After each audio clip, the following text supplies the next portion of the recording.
I got so much motherfucking design on right now. Break it down, bring it back, make it clap. I got 3 old thoughts, new guap, wear that thing. Bitches on my line, and you know they come strapped. Hold up, what it not, 45, scope it cash like whoa. How you fucking with these hoes up? Assalamualaikum warahmatullahi wabarakatuh. Halo teman-teman, perkenalkan nama saya Eti Trisnawati dengan nomor induk mahasiswa 878194371. Nah, sekarang kita sudah memasuki modul 3 ya teman-teman. Nah, untuk modul 3, kegiatan praktikum 3 yang berjudul Struktur Pencernaan Makanan.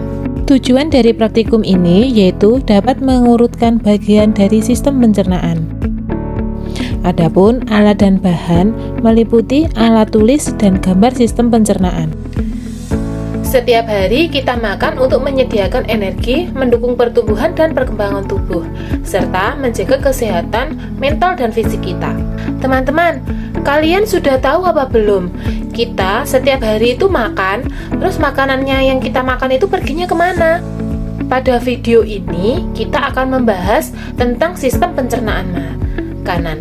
Ayo, mari kita bersama-sama menyimak video berikut ini. Apa itu pencernaan? Pencernaan adalah proses mengubah makanan menjadi zat-zat yang lebih kecil sehingga bisa digunakan oleh tubuh. Proses ini terjadi di saluran pencernaan yang terdiri dari beberapa organ yang bekerja sama. Sistem pencernaan manusia merupakan suatu sistem di dalam tubuh yang berperan sebagai penerima makanan dari luar, yang kemudian diolah dalam organ pencernaan manusia.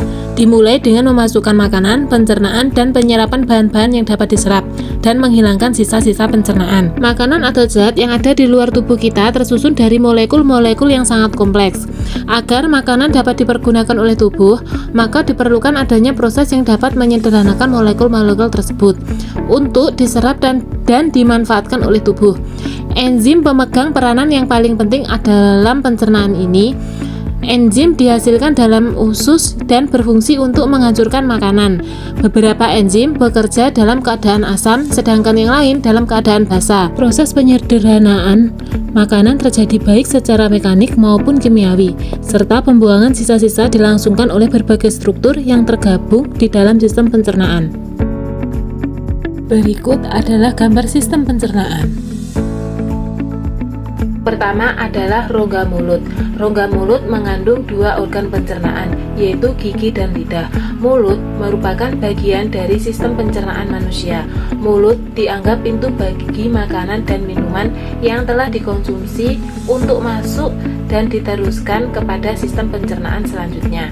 Lidah berfungsi untuk merasakan makanan serta memposisikan makanan agar mudah dikunyah dan mudah ditelan.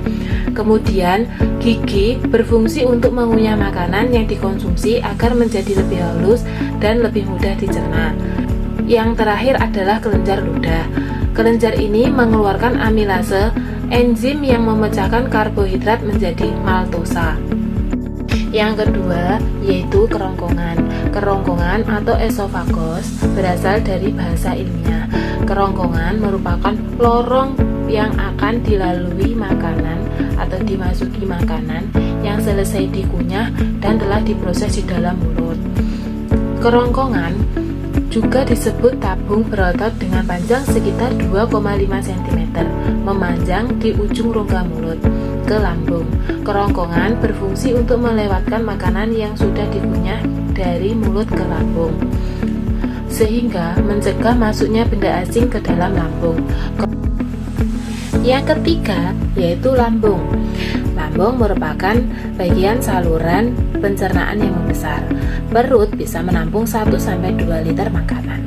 Lambung berbentuk seperti kantong yang menggelembung dan letaknya pada bagian kiri dalam rongga perut.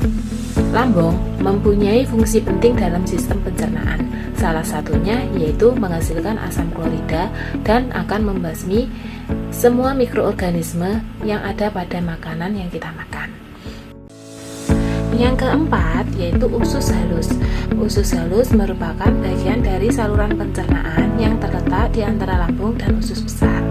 Usus halus adalah suatu tabung yang panjangnya sekitar 6-8 meter. Sesampainya di usus halus, makanan yang telah melalui serangkaian proses di lambung akan bertemu dengan enzim dan zat lainnya. Zat tersebut akan memecahkan karbohidrat, lemak, dan protein menjadi senyawa yang lebih sederhana, sehingga dapat diserap dan dimanfaatkan oleh tubuh. Yang kelima yaitu usus besar.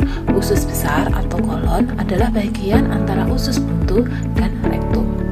Fungsi utama organ ini adalah menyerap air selama proses pencernaan, membentuk massa fases, mengeluarkan sisa makanan hasil jema atau fases dari tubuh dan membentuk lendir untuk melumasi permukaan mukosa.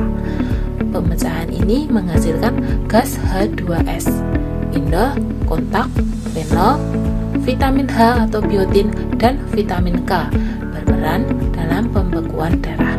Organ ini terdiri atas 4 bagian, yaitu ascendent atau kanan rongga perut, transversum atau melintang dari kanan ke kiri pada bagian atas rongga perut, descendant atau kiri rongga perut, dan sigmoid atau bagian yang terhubung dalam rektum. Ketika proses berlangsung, bakteri yang baik yang terdapat pada usus akan membantu. Dan yang terakhir adalah rektum atau anus. Rektum merupakan bagian paling ujung dari usus besar. Rektum inilah yang disebut sebagai jalur yang akan dilalui kotoran menuju tempat pembuangan terakhirnya, yaitu anus. Organ ini berfungsi sebagai tempat penyimpanan sementara fases, menahan fases agar tidak keluar tiba-tiba, membantu fases melewati peristaltik. Pada saat kotoran memasuki rektum, maka itu berarti tempat penyimpanan kotoran yang berada di atasnya sudah penuh. Dan pada saat itulah seseorang merasa sakit perut serta keinginan untuk buang air besar. Sedangkan anus, seperti yang kita ketahui, adalah lubang di mana kotoran akan dikeluarkan dari dalam tubuh untuk dibuang.